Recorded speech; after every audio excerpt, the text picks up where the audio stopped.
Growing up, our house felt like a military camp. My father, a college teacher, ran things very strictly. My older sister, Julie, was the perfect child, obedient, focused on school, and always trying to make everyone happy.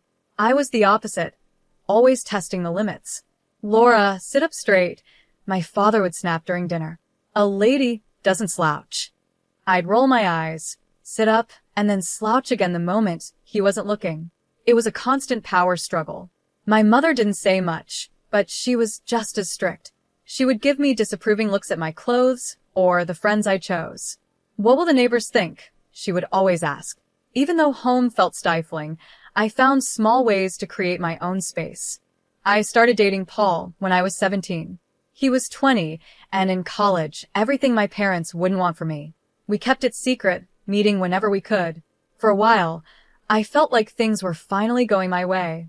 I had plans to go to college and escape my parents' strict hold. But life had other plans. A few months after my 19th birthday, I started feeling sick in the mornings. At first, I thought it was stress from my upcoming exams, but soon I couldn't ignore it anymore. I still remember standing in a small gas station bathroom, holding a plastic pregnancy test in my shaky hands. One pink line appeared. Positive. I was pregnant. The next few days felt like a blur. I couldn't stop thinking about what to do. I knew I had to tell Paul, but every time I tried to call him, I lost my nerve. Finally, I couldn't avoid it any longer. We met at our usual spot, a small park away from everyone's eyes. Paul smiled when he saw me, but his smile quickly faded when he noticed my expression. "Laura, what's wrong?" he asked, reaching for my hand. I pulled away, hugging myself. "I'm pregnant," I blurted out. The silence that followed was heavy. Paul's face went through so many emotions: shock, disbelief, and finally, fear. "Are you sure?" he asked. I nodded, tears welling up in my eyes. I took 6 tests, and they were all positive. Paul ran his hands through his hair, his eyes suddenly cold. "You need to get rid of it. An abortion, Laura. It's the only option. We're too young for this. It'll ruin our lives." I couldn't believe what I was hearing. This was Paul, the boy I thought I loved, telling me to get rid of our baby like it was nothing. "Get out of my sight," I hissed, turning away from him. He left without another word, leaving me alone with the heavy decision I had to make. Telling my parents was even harder.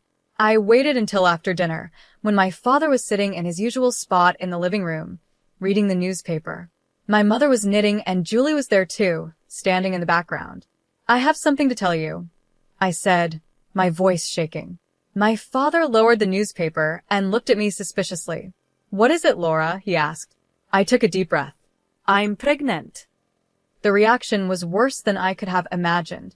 My father's face turned red as he started yelling about shame and disappointment. My mother burst into tears, crying about what the neighbors would think. Julie just stood there, shocked and disgusted. "You'll get an abortion," my father said once he had calmed down enough to speak clearly. "We'll find a discreet clinic. No one has to know about this mistake." At first, I didn't want to listen, but the pressure from my family was too much. A few days later, I found myself sitting in a doctor's office. My mother and Julie sat beside me like guards. The doctor, a kind woman in her 50s, looked over my charts with a frown. Then she looked up at me, her eyes full of concern. "Laura, I need to tell you something important," she said gently. "Because of your medical history, if you have an abortion, there's a high chance you may never be able to have children again." Her words hit me hard. Never be able to have children again? Suddenly, the choice was clear. "No," I said, my voice stronger than I expected. "I'm not doing it. I'm keeping the baby." My mother gasped, and Julie rolled her eyes. But I stood my ground. The drive home was tense and silent. When we walked through the door, my father was waiting, expecting news. "Well," he demanded. "She wouldn't do it." My mother spat, frustrated. "After everything we've done for her," my father said, his face twisted with anger. He took a deep breath and then spoke, his voice cold and final. "Get out. Pack your things and leave this house. You're no daughter of mine. I won't have you embarrassing this family with your condition," my father said, his voice cold. My mother nodded in agreement, her eyes hard. "You heard your father. Go." Julie just stood there, silent and judgmental. Tears ran down my face as I rushed to my room, grabbing some clothes and throwing them into a bag. As I headed for the door, my father's voice stopped me one last time. And don't think about coming back. As far as we're concerned, you're dead to us. The door slammed behind me with a sound that felt final and devastating. I was alone, pregnant, and homeless. In desperation, I called the only person I thought might help my Aunt Kelly. She and Uncle Scott had always been the outcasts of the family, living in another state and rarely talking to my parents. "Laura, what's wrong, sweetie?" Aunt Kelly's voice was warm and concerned. Through tears, I explained everything. There was a long pause after I finished. "Where are you now?" she finally asked. "Outside our house. They kicked me out." Another pause.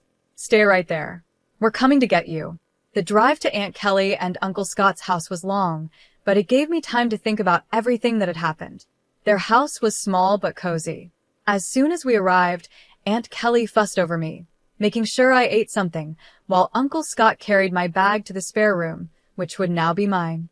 "It's not much," he said, placing the bag down, "but it's yours for as long as you need it." I looked around the small, warm room and felt a lump in my throat. "It's perfect," I whispered. The next few weeks were a blur of doctor's appointments, talking about my future and getting used to my new life. One evening at dinner, Aunt Kelly spoke up. "We've been thinking," she said, "we want to help you continue your education." I looked up from my plate, surprised. "What do you mean?" Uncle Scott leaned forward. "We've saved some money over the years. We never had kids of our own, so we want to use it to help you go to college." I was speechless.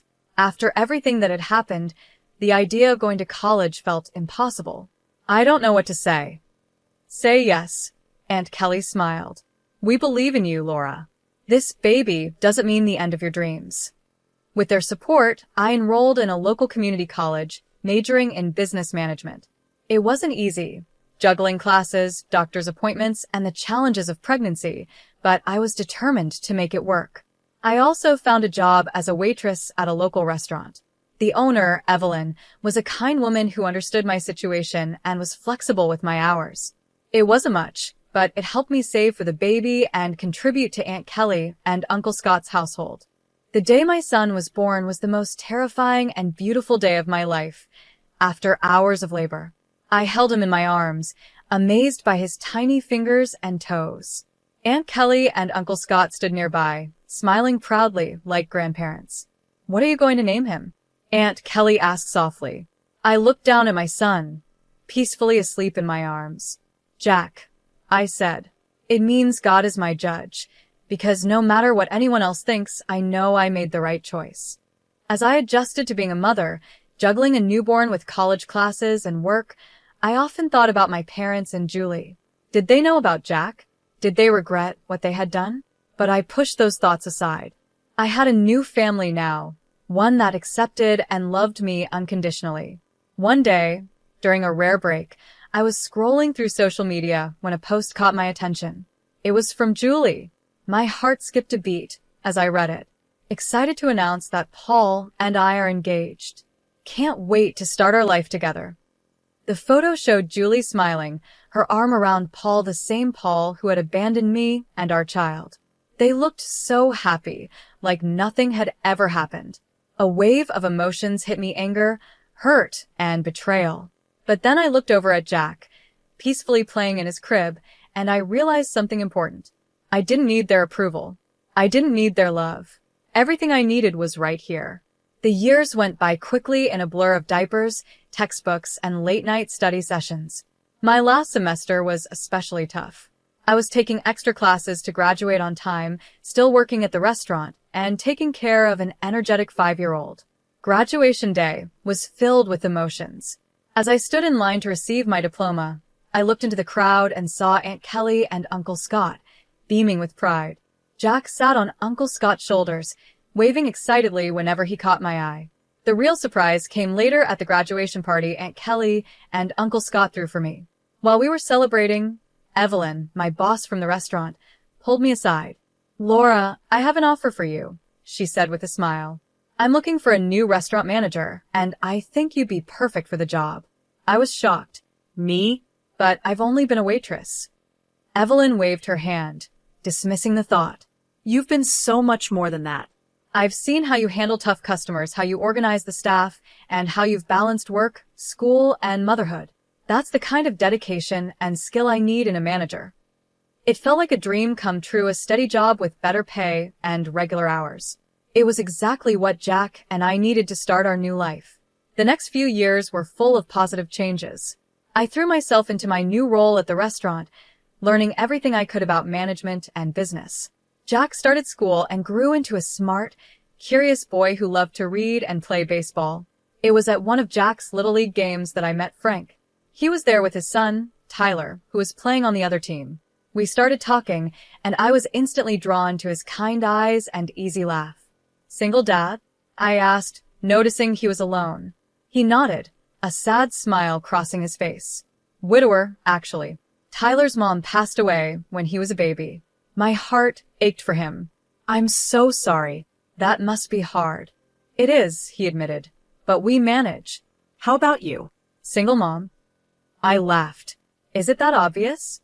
Our relationship developed slowly. We were both careful, having been hurt before, and with our children in the picture, we didn't rush things. But as months passed, I found myself falling for Frank.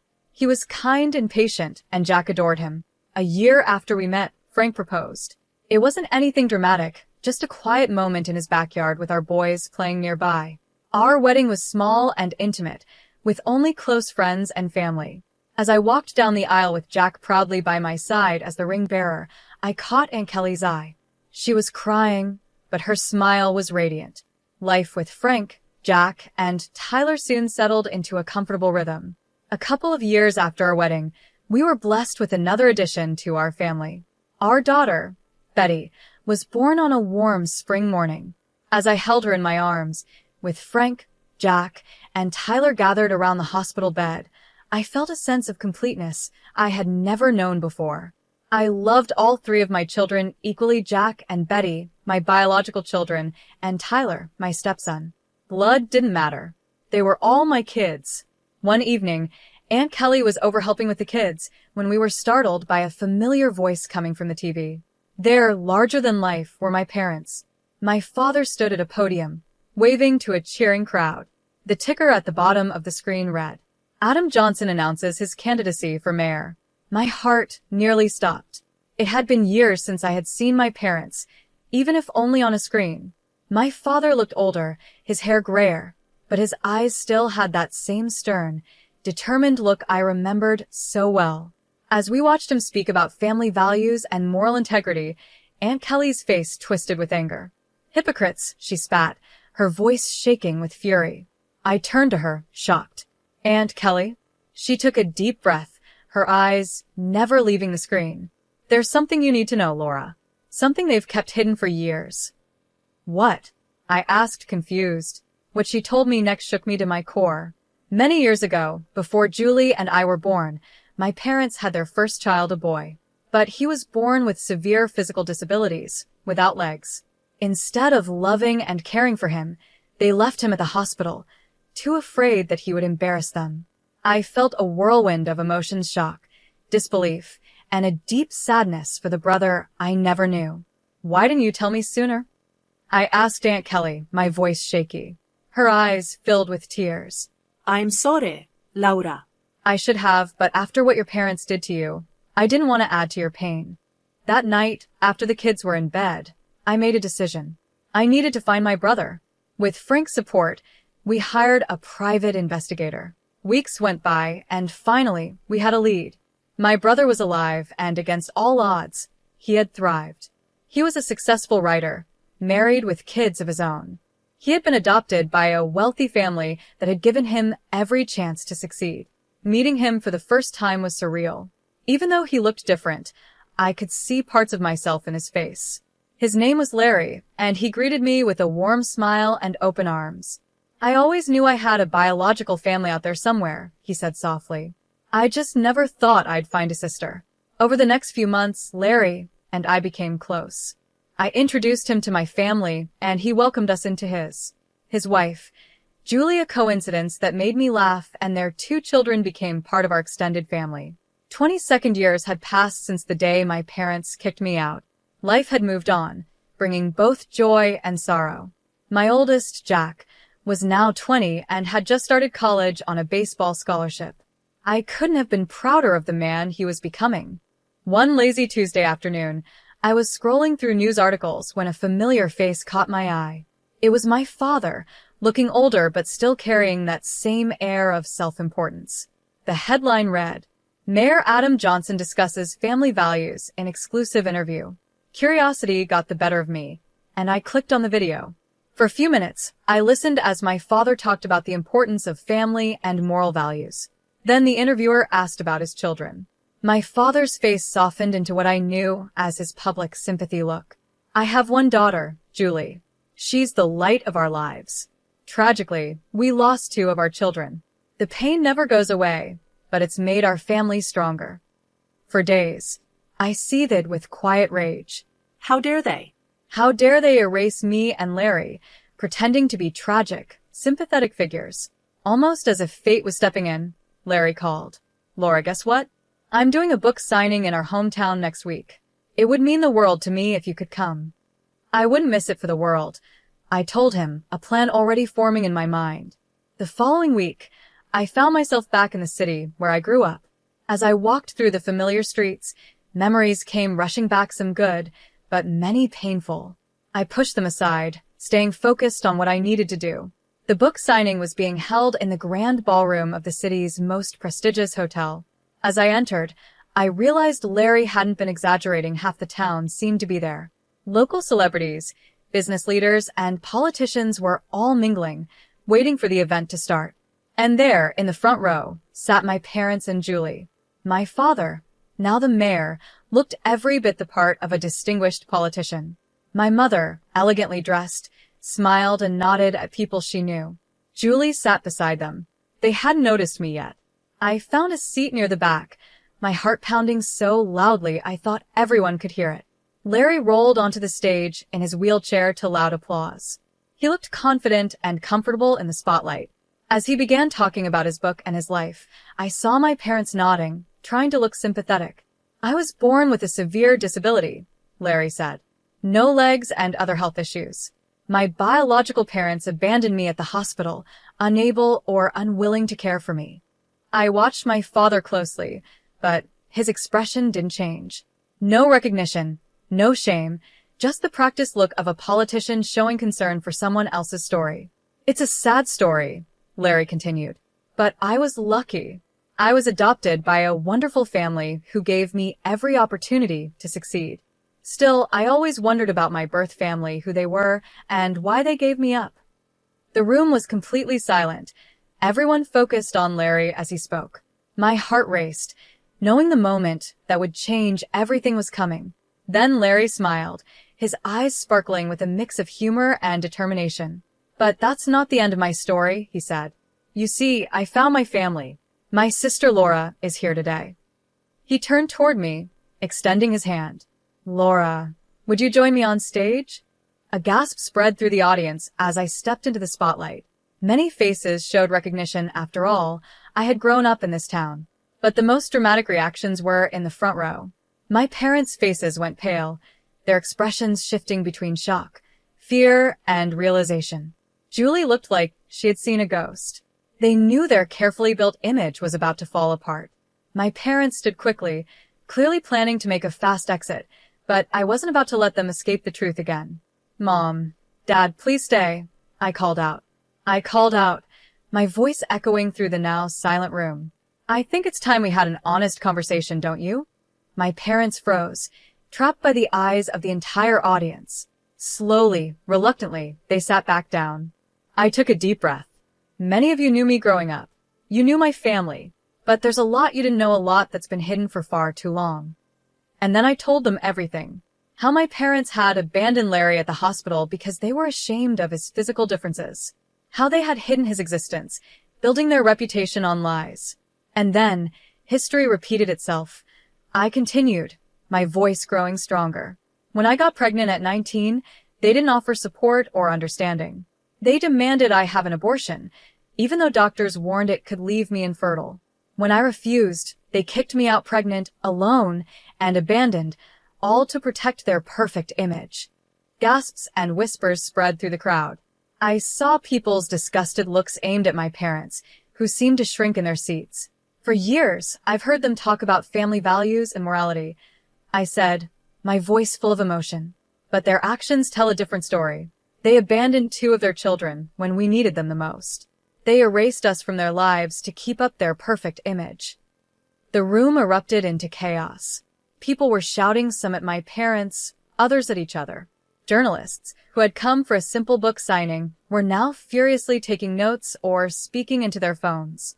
In the middle of the uproar, I locked eyes with my father. The man who had once seemed so powerful in my childhood now looked small and defeated.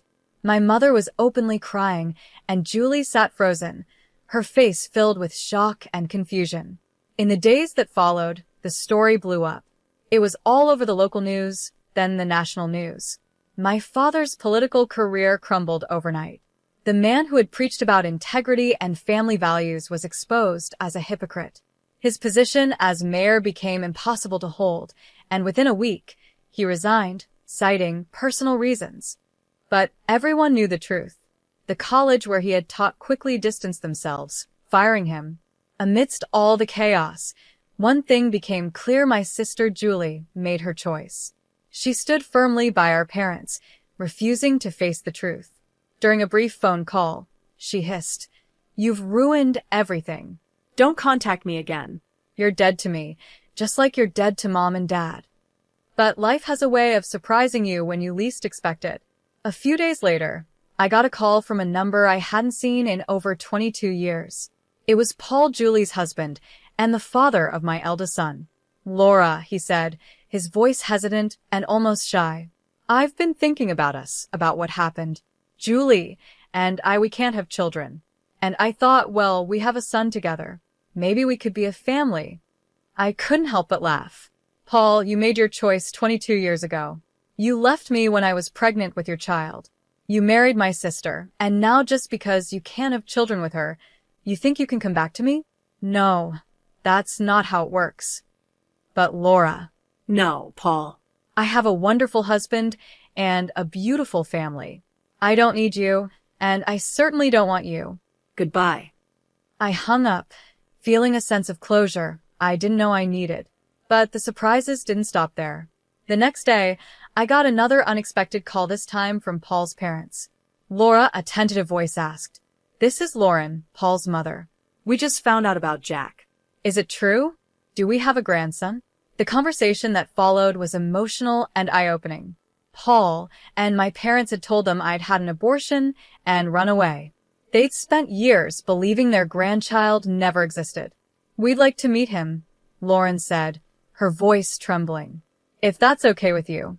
Of course, we understand if you don't want us in your lives." I thought for a moment.